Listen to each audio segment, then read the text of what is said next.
It's been all about tariffs today and the impacts upon the broader economy. One aspect of the economy that'll certainly see some action will be the global energy space. And for that, we check in with Rob Barnett. He's the senior energy and commodities analyst for Bloomberg Intelligence. And for those of you on YouTube, you will note that he continues to ignore my suggestion that he gets a proper haircut. But nonetheless, he is our expert on all things global energy. Rob, how do you kind of frame out kind of tariffs and impacts on global oil trades and how that's going to impact maybe what people pay at the pump?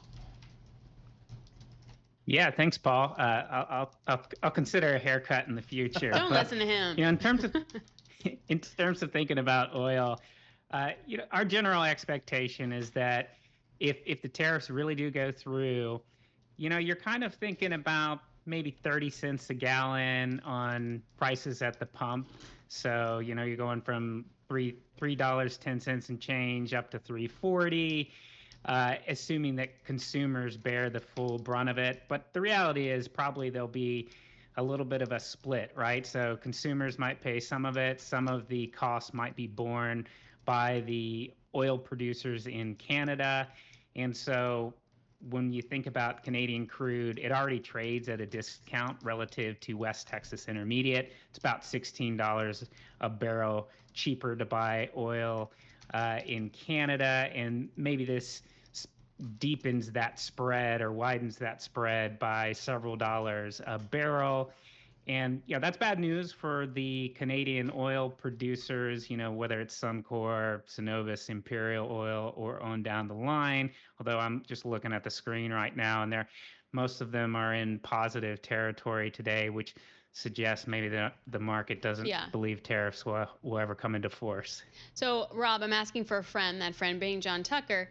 He wanted to know why we need Canadian crude anyway and why we need Mexican crude. And I was saying it's heavy crude. It's a different grade. Can you, in a non-nerdy way, explain what that actually means to So JT? It's easier to process. It's easier to refine. It's just different. So a lot of the refiners are set up to process this heavy crude before we had the U.S. shale boom, which is a different type of crude.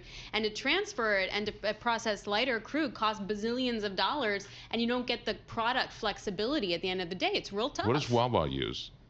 I don't know, John Tucker. Do you know what Wawa uses?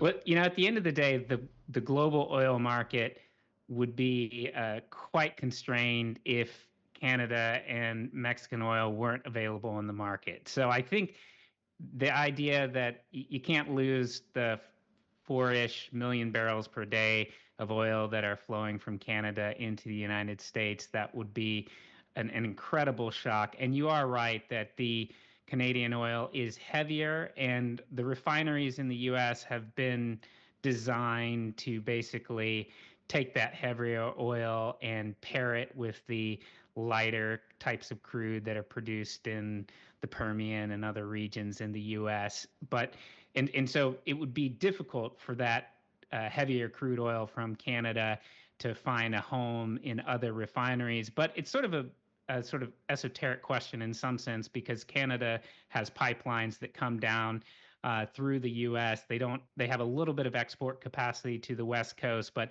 they're kind of a captive market. So it's based, at least for the time being, it's either come to the U.S. or don't go anywhere. Are there some workarounds here, Rob? I feel like, again, I watch Landman. I know about this oil and gas stuff. I mean, these guys are smart people down there in the oil patch. Are there some workarounds for kind of the North America, Mexican energy space? The reality is, I think that if the tariffs come into force, they'll just have to, the cost of the tariff will just be borne by the market.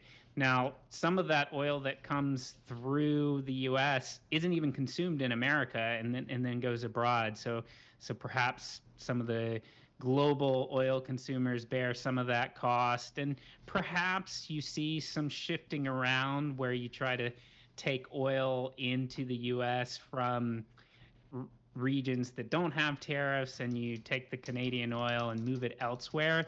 But the reality is that's a difficult optimization. It'll take months, years, decades even. And so at the end of the day, Canadian oil will probably continue to flow through the U.S. and be Right. processed in the U.S. for the foreseeable future, and the costs just get passed on to the ultimate buyer of the refined products. This is what I was thinking about earlier today too. It's like if you have 10% tariffs and say that equates to $10, then also Canadian oil is going to have to fall $10 for you to buy it. Like oil is very efficient. These are very efficient markets. They're going to clear. It's just a matter of what price they clear at, and then what the ramifications are for those producers. That's my Alix-plain for the morning. Thanks, Rob. Always a pleasure. Great to see you. Don't cut your hair. Rob Barnett, Bloomberg Intelligence Senior Energy and Commodities Analyst.